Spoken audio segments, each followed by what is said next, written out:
Cancer Society's vision to end cancer as we know it for everyone. My name is Kelly Lowry, and I am the event lead for the FishHawk Relay for Life event. I would like to introduce you to the rest of the event leadership team.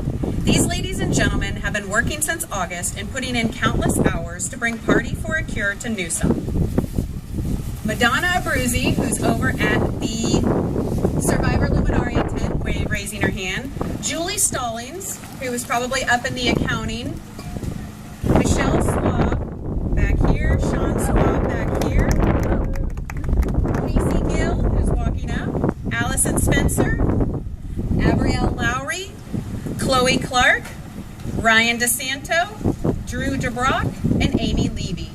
And a special introduction to Tammy Schoonover, Senior Development Manager from the American Cancer Society. Without her, none of this would be possible. If you need any assistance throughout the night, just look for these people in the teal shirts. Now please stand and remove your hats as the Newsom JROTC presents the colors.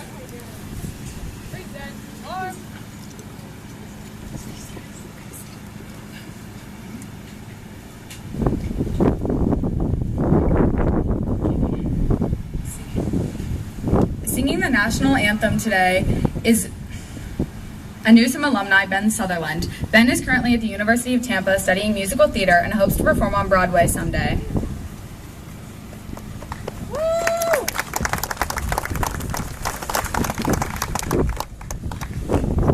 Oh, say, can you see by the dawn's early light what so proudly we hailed at the twilight's last gleaming, whose broad stripes and bright stars through the perilous fight o'er the ramparts we watched were so gallantly streaming, and the rocket's red glare, the bombs bursting in air, gave proof through the night that our flag was still there. Oh, say, does that star-spangled banner yet wave o'er the land of the free and the home of the brave?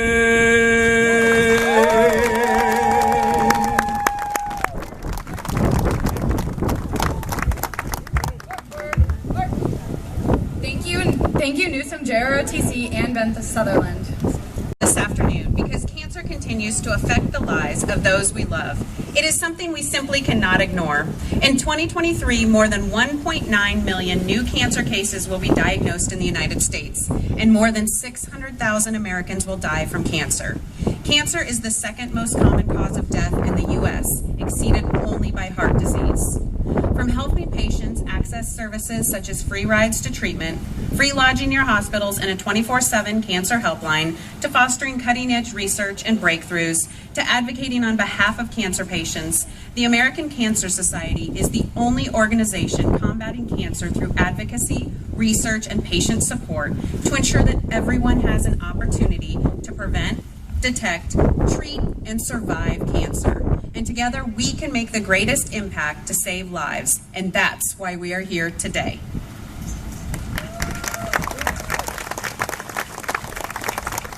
When we raise money through the Relay for Life of FishHawk, we help the American Cancer Society touch the lives of so many, those who are currently facing cancer, those who may face a diagnosis in the future, and those who may avoid a diagnosis altogether.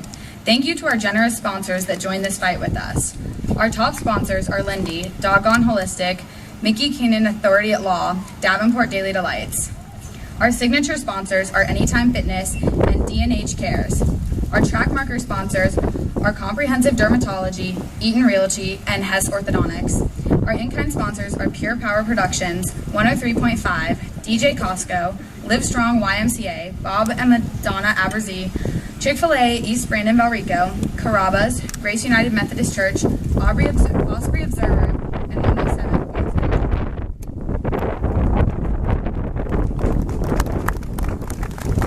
Every dollar makes a difference in the fight against cancer, but a few teams and individuals have gone above and beyond and reached fundraising milestones. Our top fundraising teams are the following. Raising over $10,000 in the Jade level is Stowers Elementary and Crusaders. Raising over $7,500 at the Platinum level is Chimino Elementary. Please come get your signs as I read your names. Raising over $5,000 in the Gold level is hashtag Gold Together FishHawk, Beavis Elementary School, and FishHawk Strong 2023. Raising over $3,500 in the Silver level is Newsom Junior Class of 2024, Refuge Youth Ministry, Newsom Freshman Council of 2026. Raising over $2,500 in the Bronze category is Newsom Class of 2025, Newsom Senior Council, National Honor Society, and Party Planners ELT. And lastly, raising over $1,000 in the All-Star category is Key Club and Avid Club.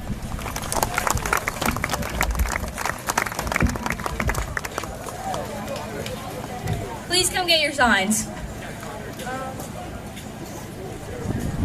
Now we have some individuals that have really gone up and above. In the All-Star category, which is when you raise $2,500 or more, is Michelle Swab, Bob Browsey, and then in the Grand Club, when you raise anywhere between $1,000 and $2,499, is Jennifer Abadi, Shannon Fest, Ian Bigeman, Abrielle Lowry, Allison Jean, Karen Oswald, Amanda Offiero, Laura Torres, Holly Patrick, Chimino Lovegram, Relay Team, Peggy Davenport, Angela Ward, Bess Piguero. Thank you. We have a few more people to thank. The first is Gary Randolph of Pure Power Productions. Gary has been donating his time and services to Relay for more than 20 years. Thank you, Gary. Your constant support of the event is overwhelmingly generous, and please remember Gary for all of your musical production needs. This event would not be possible without the use of the Newsom Track and Field. We would like to thank Paul Lindstrom for logistics coordination, Principal Katie Rocha, and the many other members of the staff at Newsom that helped us along the way with assistance and support. Thank you to our fantastic team captains and teams, without whom we would not be here. Thank you to our Relay participants, long time or first time, who collect thousands of dollars in donations each year. Thank you to all of our giving donors, and especially a big thank you to the inspirational survivors and caregivers who inspire us to end cancer as we know it for everyone.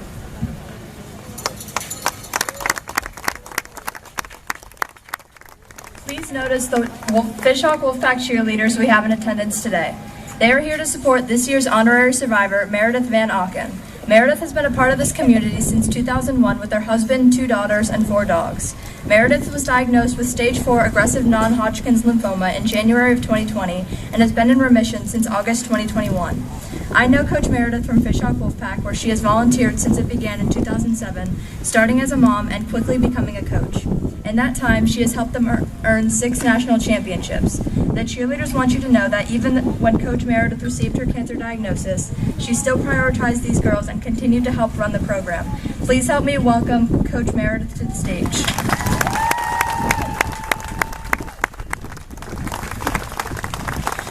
Thank you, Caroline. As Caroline said, my name is Meredith Van Auken, and I'm really honored to have been asked to speak to you today. I've been part of the community for 20 years. My kids went to FishHawk Creek, Beavis, Randall, and graduated here from Newsom. I've been part of Pop Warner and next door out the fields at FishHawk Wolfpack since it started in 2007. I was diagnosed with cancer in January of 2020. I didn't feel sick. I was just tired, but we had just finished the holidays and cheer competition season, so I figured that's all it was. In November of 2019, I had noticed a lump in my armpit, but I ignored it, like a lot of people do. And I figured if it got worse or got bigger, I would contact my doctor. But then in December, I ended up with the flu, and afterwards I noticed swollen glands throughout my neck and my groin, so I called her.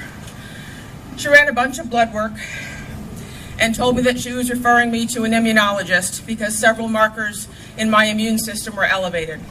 She also told me that she was going to send me for an ultrasound for my armpit. It never even crossed my mind that it might be cancer. But at my ultrasound appointment, when the technician said to me, "You need to wait," and then the radiologist came out and said, "You need a biopsy," that was when it first hit me like, oh God, what if? The biopsy confirmed my diagnosis of diffuse large B-cell lymphoma, and the PET scan showed I was stage 4. The doctor told me that I had an extremely aggressive and fast-growing cancer, so we needed to get started on it right away.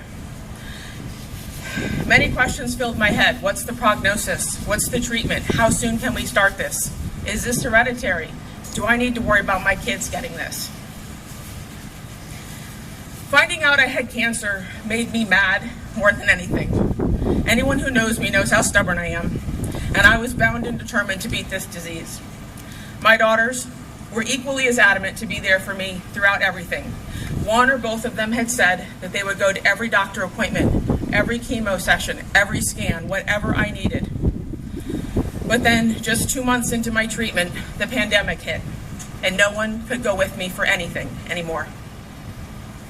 Thank God for FaceTime, because it allowed my kids to call in and check on me, actually see how I was doing during my treatments, talk to the doctors themselves, and still ask the questions that they had.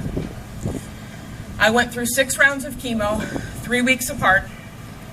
I was tired, nauseous, and completely bald. But that's okay, I made it through. I went home that day to have my house, May 20th, 2020 was when I rang the bell for the first time. Anyone who doesn't understand the significance of the bell, it's to mark that you've completed a journey, not necessarily that you're cured, but that you actually made it through what your body has just endured. For the lucky ones, it's also a celebration of being cancer-free or in remission.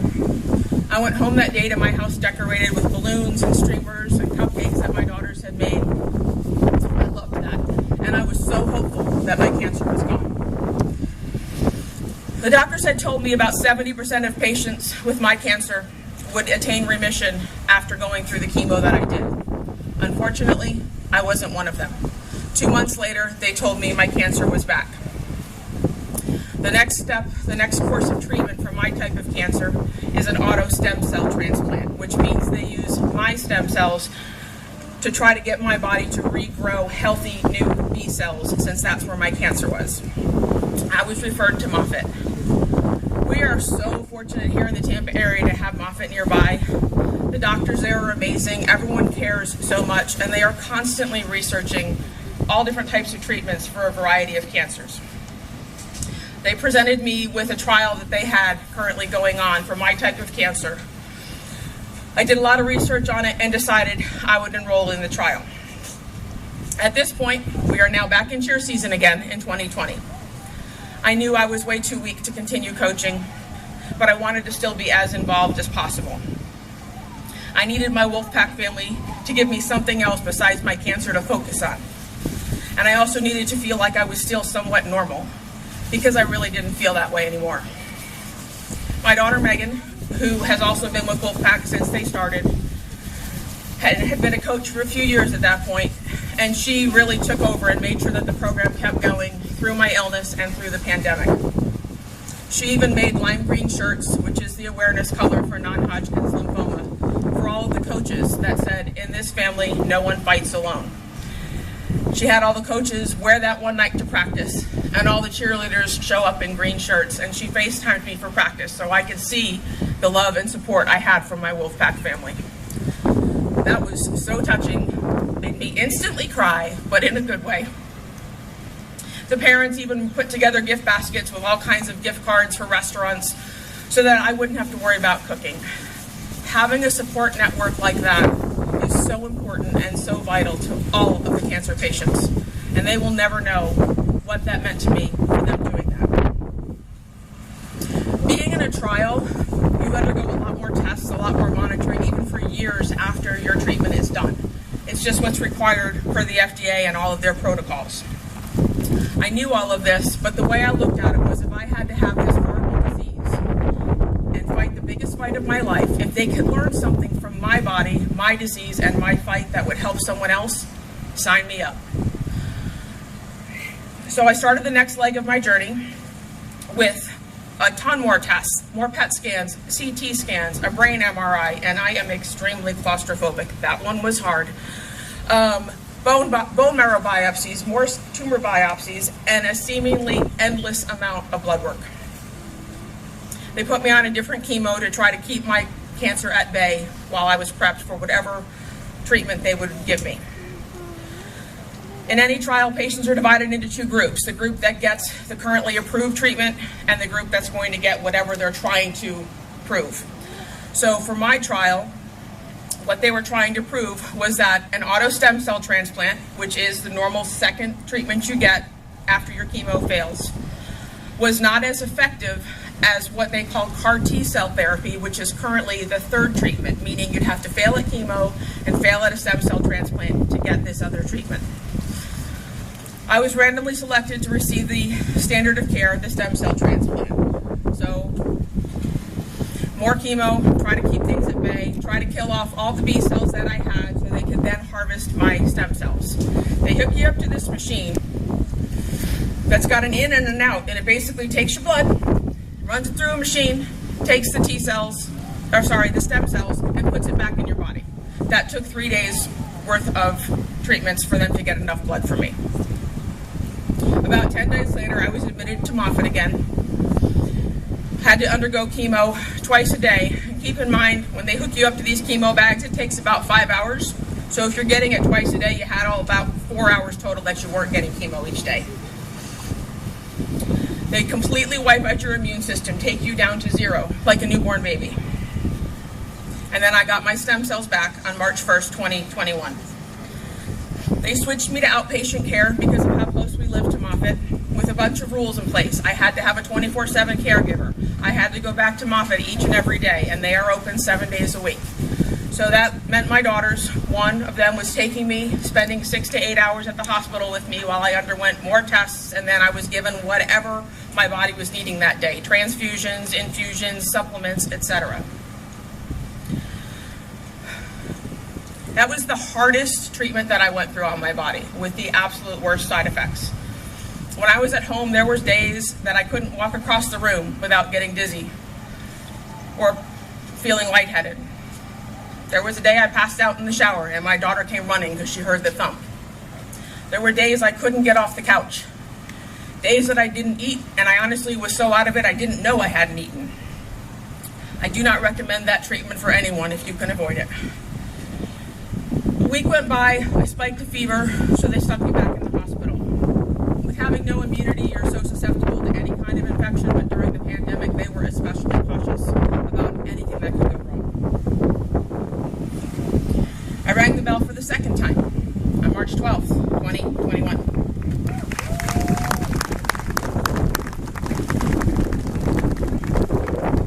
Again, they gave me the odds of 60% that this would be my answer. My cancer was a persistent bugger. It was not my answer. 2 months later, it was back again, which now meant I was eligible for CAR T-cell therapy. The good news was, because I was part of the trial, my timeline to get that treatment was a lot shorter because they had already harvested all my T-cells early on in the process, not knowing whether I would have randomly been selected for the T-cell therapy or the stem cell transplant. So the normal 4-month time frame was cut down to a matter of weeks. Let me explain what CAR T-cell therapy is, because I had no idea what it was, and I'm sure most of you here have never heard of it, and it's like the most science fiction thing I've ever heard of in my life. They take your T-cells out of your blood. Can Can we get a paramedic to the field, please?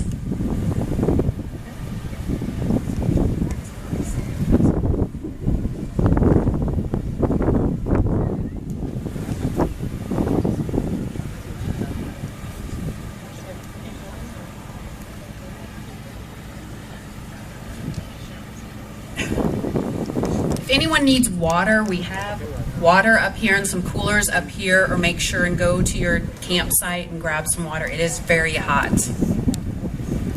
All the B cells and they shred them to bits. So I don't have B cells in my blood because the T cells went in and killed them all. Like I said, kind of science fiction sounding. So I rang the bell for the third time on August 23rd, 2021. CAR-T is finally what works for me. I have been in remission now for 19 months, as Caroline said. I just had my 18-month scans in February and everything looks good. I'll go back again in August, and if those are still clear, they will switch me to only needing scans every year now. So that is what my goal is. This has been the longest, hardest thing I've ever gone through, but my stubbornness definitely paid off in this.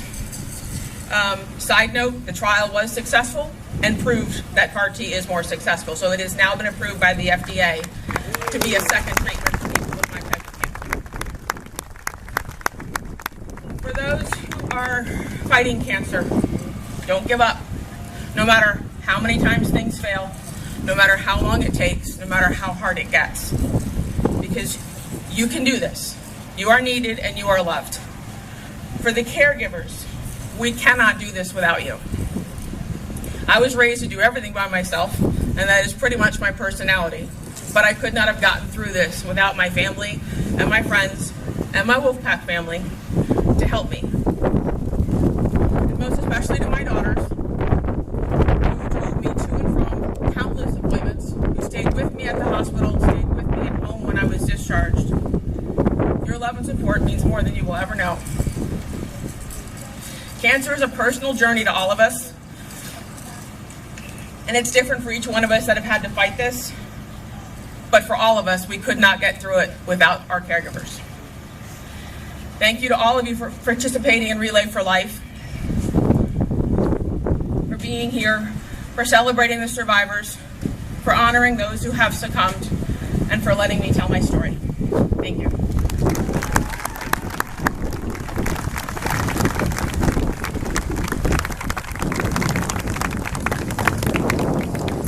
Thank you, Meredith, for sharing your story. You will also notice she is not the only survivor at our event today.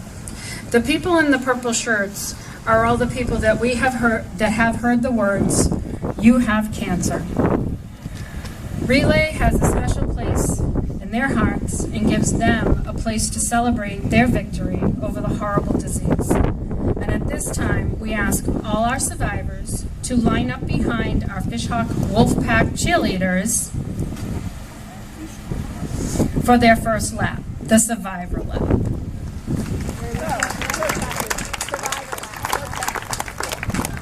The FishHawk Wolfpack cheerleaders will lead us in the cheer for our survivors and then lead our survivors on their first lap. Everyone else, please line the track with your noisy makers, your cheer the survivors on.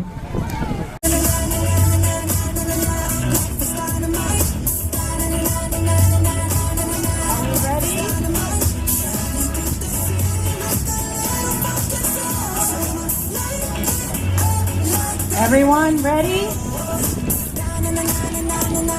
Survivors, take your first lap.